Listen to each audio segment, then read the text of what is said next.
Christmas হবে আর cake খাওয়া হবে না তা তো হতেই পারে না। তাই আজ বাড়িতেই খুব সহজভাবেই কিন্তু কেক বানানো হয়েছে। তবে আজকের কেকটা কিন্তু কোনো রকম ডিম ব্যবহার করা হয়নি, আর কোনো রকম কিন্তু মাইক্রো ওভেন ব্যবহার না করে কিন্তু গ্যাসেতে খুব সহজভাবেই কিন্তু বানানো হয়েছে।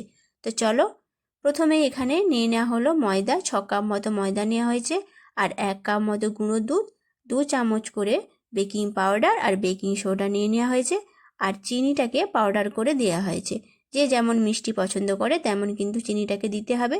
দিয়ে ভালো করে শুকনো জিনিসগুলোকে কিন্তু ভালো করে হাত দিয়ে মাখিয়ে নিতে হবে, যাতে কোনো রকম কিন্তু এর মধ্যে ময়দার ডালা না থাকে। ভালো করে মাখানো হয়ে গেলে এদিকে নেওয়া হয়েছে মিষ্টি দই। মিষ্টি দইটাকে ভালো করে ফাটিয়ে নেওয়া হয়েছে, নিয়ে এবার এর মধ্যে মিশিয়ে দেওয়া হলো। দিয়ে এবার সামান্য পরিমাণে জল দিয়ে ভালো করে বাটিটাকে ধুয়ে কিন্তু দিয়ে দেওয়া হলো। দিয়ে এবার এটাকে কিন্তু ভালো করে কিন্তু মিক্স করতে হবে। মিক্সটা কিন্তু একটু টাইম নিয়ে ভালো করে কিন্তু করে নিতে হবে। ভালো করে মিক্স হয়ে আসলে এবার এর মধ্যে দিয়ে দিতে হবে সাদা তেল 1 কাপ মতো। দিয়ে আবারও কিন্তু ভালো করে এটাকে ফাটিয়ে নিতে হবে। আবার কিছুটা দিয়ে দেওয়া হলো কিশমিশ, যাতে খুব সুন্দর একটা ফ্লেভার আসে।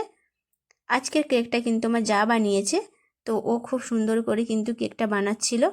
এবার এখানে যেটাতে বানানো হবে প্লেটটাকে ভালো করে পেপার দিয়ে সাজিয়ে নেওয়া হয়েছে তেল দিয়ে। এবারে ব্যাটারটাকে ভালো করে ওর মধ্যে ঢেলে দেওয়া হলো।